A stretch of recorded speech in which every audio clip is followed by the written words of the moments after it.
sijivuni kwa chochote, mimi nilicho afya.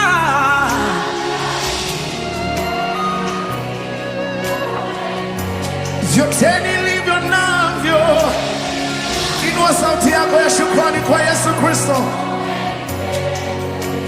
Uhai